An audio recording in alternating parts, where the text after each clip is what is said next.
वस्त्र भी पहनना है, पहले परमात्मा को अर्पित करना। भगवान के लिए वस्त्र पहनाने वाले बनो, भगवान को भोग लगा करके खाओ, भगवान को अर्पित करके भोजन करते हो। जो भगवान से, भगवान का जो अर्पित किया हुआ प्रसाद है, जिसको शेष कहते हैं, यज्ञ शेष जैसे कहते हैं, वो जो उनसे बचा हुआ है, वहां भोग लगा करके जो प्राप्त हुआ है। हिमाचल में आप जाएं तो वहां के लोग जो है, जब प्रणाम करते हैं, फूल अर्पित करते हैं, बाद में कहते हैं शेष दीजिए। वो शेष जो है वो आशीष है, और वो शेष क्या कि जो गुरु जो आगे दे, फूल उठा करके दे, कोई भी चीज दे, उसको शेष कहते हैं कि वो आशीष है। परमात्मा को अर्पित करने के बाद, भगवान को भोग लगाने के बाद जो आप खा रहे हैं, वो प्रसाद है। और कहते हैं कि जहां भी आप सो, ये अनुभव करो कि उधर मेरे भगवान के पांव हैं। इसलिए कहते हैं कि तुम्हारा सिरहाना भी जो है ना, जो तकिया लगाते हैं ना, पेलो लगाते हैं,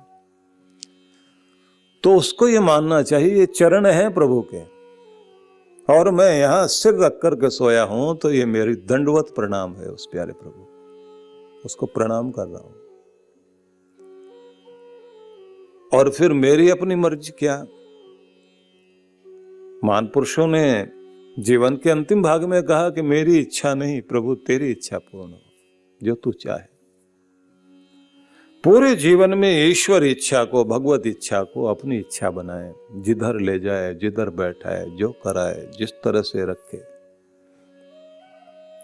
और अगर कभी जिंदगी में कड़वा फल देता है भगवान, ये दुख, पीड़ाएं, ये सब कड़वे फल है ना, तो इन कड़वे फल को अगर आप भोग रहे हो, तो ये बात ध्यान रखिए कि उस समय परमात्मा के कृपा के प्रसादों को याद कर लो कि उसने मेरे जीवन में कितनी कितनी अच्छी चीजें अब तक दी है। मैं उसका तो गुणगान, एक महान पुरुष ने कहा था एक युवक से, सिर पर पट्टी बांधी हुई, सिर दर्द है और भगवान को बुरा भला कह रहा। महान पुरुष ने उसको देख करके कहा कि एक बात बताओ, ये कितनी देर से सिर दर्द है जो भगवान को बुरा भला कह रहे हो? बोले आधा घंटा हो गया। बोले इससे पहले कभी सिर दर्द हुआ? बोले नहीं। कितनी उम्र हो गई? बोले उम्र तो 30 साल की हो गई। बोले 30 साल तक उसने तुम्हें ठीक रखा, उसके लिए तो तूने आज तक कोई पट्टी बांधी नहीं है। आज सिर दर्द हो गया, पट्टी भी बांध रखी है और चिल्ला भी रहा। एक दिन कुछ अच्छा नहीं हुआ तो शिकायत हो गई, लेकिन पूरी जिंदगी जो इतना अच्छा अच्छा जिसने किया, उसका धन्यवाद करने को हम तैयार नहीं। तो गुणगान गाना जो सीख जाए, परमात्मा के दिए हुए अच्छी चीजों को याद करे। इसलिए अच्छे लोगों की ये विशेषता है कि वो व्यक्ति की बुराई को नहीं, उसकी अच्छाई को याद करते हैं। तो बात फिर वहीं से शुरू कीजिए कि जो भगवान के लिए कर्म करे, मतलब भगवान का सेवक बनकर जिए, और हर कर्म भगवान के लिए करे तो अपना तन, अपना मन, अपना धन, अपना सर्वस्व अपने प्यारे परमेश्वर को अर्पित करके उसका हो करके जब जीता है, तो उसका तन भी पवित्र है, उसका मन भी पवित्र है, उसकी वाणी परमात्मा का गुणगान करने से पवित्र होती है। अपना धन भगवान में लगा करके और फिर प्रयोग करता है, तो उसका धन भी उसे धन्य करता है, वो भी पवित्र होता है। और अपने घर में परमात्मा का गुणगान करके अपने घर को भी पवित्र करता है। और कानों को पवित्र करने के लिए भगवान की वाणी सुनता है। भोजन करने बैठता है तो प्रभु को स्मरण करके, और भोजन बने भी सही रसोई में, तो उससे पहले थोड़ा सा भाग उसमें से यज्ञ में, अग्नि में आहुति दे दें तो बहुत अच्छा है। कुछ थोड़ा 5 तरह के यज्ञ होते हैं ना, तो उन 5 यज्ञों में ये जीव जंतुओं के लिए भी तो आप जो त्यागते हैं, और जो गौ के लिए ग्रास निकालते हैं, ये सब वह बलिवैश्य देव यज्ञ है, जिसमें आप जो है यही तो बलि कहलाती है। किसी को मारना बलि नहीं है, बल्कि उनके लिए बलिदान करना, त्याग करना। भगवान शिव के 5 मुख माने जाते हैं, उसमें अग्नि भी एक मुख है। और माता पिता गुरुजन उनके लिए कुछ अर्पण करते हैं, वो भी भगवान का ही मुख है। भगवान के 5 मुखों में एक मुख जो है जीव जंतुओं के लिए, जो आप करुणा वाला मुख है ना, क्योंकि भगवान शिव जो है वो करुणा मूर्ति है, करुणा अवतार कहलाते हैं। कर्पूर गौरम करुणावतारम, वो करुणा के अवतार है, दया के सागर है भगवान। परमात्मा को जब आप याद करें तो ये बात जरूर ध्यान रख लीजिए, जीव जंतुओं के लिए कुछ भी करते हैं तो वो भी भगवान का मुख है, और जो असहाय लोग हैं उनके लिए कुछ करते हैं वो भी भगवान का मुख है। तो अर्पण करके ग्रहण करें तो प्रभु को प्रसन्न करते हैं, और जब भगवान को प्रसन्न करते हैं तो फिर ये बात ध्यान रख लीजिए, आपके जीवन में प्रसन्नता आती है। परमात्मा को अपना आसरा जो माने वो भगवान का भक्त, मेरा सहारा तू ही तो, एक टेक रघुनाथ, जिसको शब्द में उच्चारण किया गया। परमात्मा ही एकमात्र टेक है, सहारा है, ये मन में भाव रखना चाहिए। तो पहला शब्द हो गया कि मेरे लिए जो कर्म करता हो, मेरे पारायण रहे, मेरा भक्त मुझे मेरा भजन करे, और संसार की आसक्ति से ऊपर उठकर जिए। संसार में इतना न फंस जाए, इतने मोह ममता न आ जाए। शुरू में हम लोग जब प्रवचन करने के लिए एक शहर में गए तो वहाँ एक कर्नल साहब हमको बहुत पसंद करने लगे। उनको जो है सुन के बड़े खुश हुए। तो उन्होंने कहा, महाराज अब जहाँ जाओगे ना वहीं चलेंगे हम लोग। रिटायर हो गया हूँ, तो जब भी सत्संग हो, 5-7 दिन का प्रोग्राम था, तो 4-5 दिन सबसे पहले आगे आकर के वही बैठते थे, सबसे आगे आकर बैठना। तो 5 दिन तक तो ठीक आगे आकर बैठते रहे। 6ठे दिन हमने कहा वो कर्नल साहब नहीं दिखाई दे रहे। बोले नहीं मारुति कार खरीदी है, सारा दिन उसी को धोने में लगे रहते हैं आजकल। उस समय वो मारुति गाड़ी की वो कोई गाड़ी आई थी।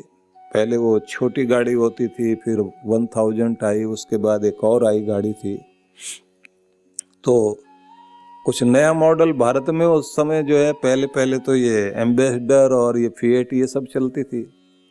मारुति के आने के बाद में फिर उसका जो तीसरा शायद मॉडल वो आया होगा 1000 के बाद में कोई, तो वो उसको धोए बैठ के सारा दिन।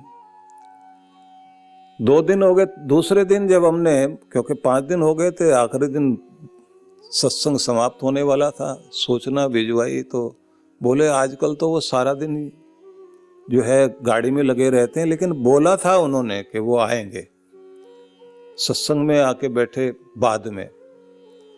तो मैं उस समय मोक्ष के बारे में कुछ बता रहा था कि मुक्ति हो जाती है, इतने समय तक आत्मा जो है आनंद भोगता है।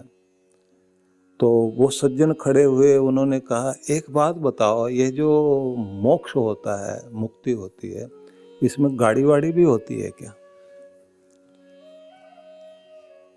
तो मुझे दिखाई दे रहा था कि इनका मोक्ष तो गाड़ी में बस गया जाकर। कोई चर्चा करे तो उसमें गाड़ी। व्यक्ति को किसी चीज की आसक्ति हो जाए तो उसको समझ लीजिए कि उसी में उसे भगवान दिखाई देता है, मुक्ति स्वर्ग उसी में दिखाई देता है। इसको कहते हैं आसक्ति। पहले उन्होंने सत्संग की आसक्ति हुई थी, तो बोले जहां जाओगे वहीं चलेंगे। और उसके बाद में उससे दूसरी आसक्ति सामने आ गई।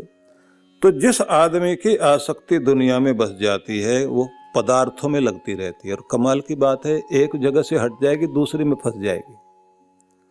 और ऐसा व्यक्ति एक चीज छोड़ेगा दूसरे में लगेगा, दूसरी चीज छोड़ेगा तीसरी में लग जाएगा, वो आसक्त संसार में होता जाएगा, उसकी अटैचमेंट बढ़ती जाएगी और ये बंधन इतने बंध जाते हैं कि फिर उससे कुछ भी छूटता नहीं। और फिर वही नारद जी वाली बात आ जाती है कि नारद जी जिस समय भ्रमण करते हुए धरती पर घूम रहे थे तो उस समय उन्होंने एक व्यक्ति को देखा कि एक सेठ जो है सुबह सुबह वो दाल दल रहा था, बैठा हुआ चक्की चला रहा, दाल दल रहा, और हाय हाय की आवाज निकाले। तो उन्होंने जाकर के कहा, भैया सुबह सुबह तो भगवान का नाम लेते हैं। भेष बदला हुआ था नारद जी ने। बोले महाराज क्या भगवान का नाम लें, जिम्मेदारियां इतनी हैं, बच्चे जो है वो समझते नहीं है, ये काम धंधा संभालें तो भगवान का भजन करें। तो उन्होंने कहा हम आशीर्वाद देते हैं, तुम्हारे बच्चे जिम्मेदार हो जाएंगे। 2 साल बाद आए तो देखा उनके बच्चे जिम्मेदारी संभाल रहे हैं बैठे हुए। नारद जी ने आकर के पूछा कि भाई सेठ जी कहाँ? तो देखा सेठ जी उधर बैठे हुए हैं, माथे पर हाथ रखे हुए। क्या हुआ? बोले क्या करें, सुबह सुबह जो है एक ही चिंता लगी हुई है, ये यहाँ कमाने तो बैठ गया लेकिन कोई अच्छा घर मिल जाए, शादी वादी हो जाए इसकी, तो मेरी जिम्मेदारी पूरी हो, भगवान का नाम ले फिर। बोले अभी तक नहीं लिया नाम। बोले अभी तो ध्यान इधर लग रहा है। नारद जी ने आशीर्वाद दिया तुम्हारे बच्चे की अच्छी शादी हो। 2 साल बाद आए तो देखा जो है सेठ फिर सिर पकड़े बैठे। बोले शादी हो गई बच्चे की? बोले हाँ शादी वादी तो हो गई, लेकिन पोते का मुंह देख लें, भगवान का नाम जपे। वो बात बढ़ती चली गई और एक दिन तो कहानी वहां तक आ गई कि सेठ मर ही गया। और फिर नारद जी आए, पूछा वो सेठ जी, बोले वो तो चल बसे। अब उन्होंने ध्यान लगाया तो सेठ जो है वो बैल बना हुआ, वहीं पर उनका जो तेल निकालने वाली जगह थी वहां पर बांधा हुआ उसको। तो उन्होंने कान में जाके कहा, सेठ ये क्या, भगवान का भजन करते बैल बन गए? बोले अपने बच्चों का जो है ना ये सब कुछ देख रहे हैं, अच्छा लग रहा है, अपनी वंश बेल बढ़ रही है, पर ये बच्चे नालायक हैं। क्यों? कि इनके लिए मैं तेल, जो ये कोलू चलता है ना, गोल गोल घूमता हूं मैं, तो ये मुझे हाँकते ही नहीं आकर, एक बार चला जाते हैं उसके बाद ये भूल जाते हैं। अब अगर मैं यहां से मर गया और दूसरा बैल आया, वो तो चलेगा ही नहीं। नारद जी बोले मैं तो ये सोचता था कि तुम्हारी मुक्ति हो जाए तो तुम जो है नया जन्म ग्रहण करो। बोले नहीं महाराज, मुक्ति मुक्ति मत करवा देना, मैं तो जो है यही अपने बच्चों का काम करता हुआ इसी में बस मुझे लगता है इसी में मुक्ति है। नारद जी ने कहा कि चलो तुम्हारा जो है कर्म भोग पूरा हो जाए। 2 साल बाद आए तो पूछा वहां उन बच्चों से, वो तुम्हारा बैल वो कहाँ गया? बोले वो तो मर गया। नारद जी ने सोचा शायद मुक्ति हो गई होगी, तो उन्होंने ध्यान लगाया तो देखा वो मेंढक बना बैठा और वहां की नाली में बैठा हुआ और वहां से झांक रहा है। तो जाकर के उससे कहा, भैया यहाँ बैठे हो तो तुम्हारी मुक्ति हो जाए, तुम जो है छोड़ो इस आसक्ति को। वो बोले मैं यहाँ बैठा हूं ना, तो यहीं से झांक झांक के अपनी वंश बेल देखता हूँ, बच्चों का काम धंधा देखता हूँ, तो मुझे बहुत खुशी होती है। बोले फिर तुम्हारी मुक्ति कब होगी? बोले इतने जन्मों से मेरे पीछे पड़े हुए, तुम्हें कोई और काम नहीं है क्या महाराज? नारद जी को बड़ा दुख लगा, वो भगवान जी के पास गए और ये बड़ी कथाएं सुनाते हैं, हमारे बचपन में हम लोग सुना करते हैं, वही मैं आपको सुना रहा हूं। तो महान पुरुष लोग सुनाते हैं कि भगवान के पास जाके नारद जी ने कहा कि मैं एक जीव का कल्याण करने के लिए बार बार जाता रहा, उसको समझाता रहा, लेकिन वो समझा ही नहीं, और उसके बाद तो ये कह दिया इतने जन्मों से मेरे पीछे पड़े हुए हो, कोई और नहीं मिला तुम्हें? भगवान मुस्कुरा करके बोले, नारद जी ये आसक्ति है, इस आसक्ति ने हर व्यक्ति को इस दुनिया में इसी तरह घुमाना है, जीव को घुमाना है। जब तक उसकी आसक्ति नहीं टूटेगी वो उसका दुख जाएगा नहीं, वो इसी तरह बंधनों में पड़ता रहेगा। अब एक दिन ऐसा होगा कि उसके बच्चे ही उसका तमाशा बनाएंगे और उसको नचाएंगे, रुलाएंगे और तड़फा के दरवाजे के अंदर आकर के मरेगा वो। उस दिन जो है वो देखेगा उसकी पीढ़ी के लोग ही तड़फा के उसको जब मार रहे होंगे, तब उस दिन उसकी आसक्ति टूटेगी, तब जाके बंधन से मुक्त होगा वो। महाराज, इतना दुख भोगने के बाद किसी आदमी की आसक्ति टूटे, पहले नहीं हो सकता। तो बोले पहले जो टूट सकता है तो गुरु के ज्ञान से टूट सकता है। कोई सत्संग सुने, मन में भावना आए, आसक्ति से ऊपर उठे, तब व्यक्ति का कल्याण हो सकता है। नहीं तो जीव जंतु बनते बनते बनते बनते न जाने कितने जन्मों के बाद फिर मनुष्य की देह मिलती। अब आप ये सोच सकते हैं कि कहाँ कहाँ व्यक्ति की आसक्ति लगी रहती है, और आसक्ति आप कहोगे कि ये केवल जो है घर गृहस्थी वालों की होती है, ये तो बाबा लोगों की भी होती है। बाबा लोगों की जो आसक्ति, जैसे वो जनक का उदाहरण आता है ना, कि योगी गए थे कोई, तो उन्होंने महल में आग लगती हुई दिखाई, तो जनक जी तो ध्यान करने बैठे हुए थे, वो तो उठे नहीं, लेकिन बाबा जी भाग कर गए कि कहीं मेरा लंगोट और मेरा जो कमंडल रखा वो ना जल जाए। मैं एक उदाहरण दिया करता था ना, आपको कई बार सुनाया है कि बाबा जी का कंबल चोरी हो गया था, तो उन्होंने रिपोर्ट लिखवाई जाकर के पुलिस में। एक कोट गायब हो गया, एक बिस्तर चला गया, एक तकिया चला गया, एक स्वेटर भी चला गया। इतनी सारी चीजें जब उन्होंने जो है कम से कम 50 चीजें गिनवा दी। तकिया भी था, ओवरकोट भी था, बिछौना भी था, रजाई भी थी, मेरा एक स्वेटर था, मेरा ये था, वो था, मेरा आसन था, सब चीजें गिनवा दी। अब जब ये सारे लिखवा रहा था कि इतना सारा सामान बाबा जी रखते हैं, पुलिस इंस्पेक्टर लिखता जा रहा, चोर भी वहीं बैठा हुआ था। चोर को इतना गुस्सा आया, उसने वो फटा हुआ कंबल उठा के फेंक के मारा और ये कहा, ये था तुम्हारा सामान सारा। अब बाबा जी ने उठाया, छाती से लगा के, कहाँ भैया यही था। और पुलिस वाला पूछता है, तुमने तो इतना सामान लिखवा दिया। बोले यही मेरा तकिया है, यही मेरा बिछौना है, यही मेरा स्वेटर है, यही मेरी रजाई है। बोले महाराज, हम लोगों की तो आसक्ति थोड़ी सी होती है, तुम्हारी तो इतनी सारी है, कंबल में बसी हुई। कोई भी आदमी हो, आसक्ति किसी की भी हो सकती है, और ये आसक्ति जब रहेगी तो रुलाएगी जरूर। इसलिए बात ध्यान रख लीजिए, कुछ भी हो इस दुनिया में, हर चीज जिससे मिली थी, जहाँ से आई थी, वहीं लौट भी जाएगी। इसलिए ये ध्यान रखें कि जहाँ से परमात्मा ने हमको ये चीज़ें दी हैं, जहाँ से हमारी तरफ ये चीज़ें आई हैं, लौटनी वहीं है। क्योंकि अमानत जिसकी है, जिस प्यारे परमेश्वर की अमानत है, उसी के पास वो अपनी चीज़ को संभाल लेता है, वहाँ लौटानी पड़ती है।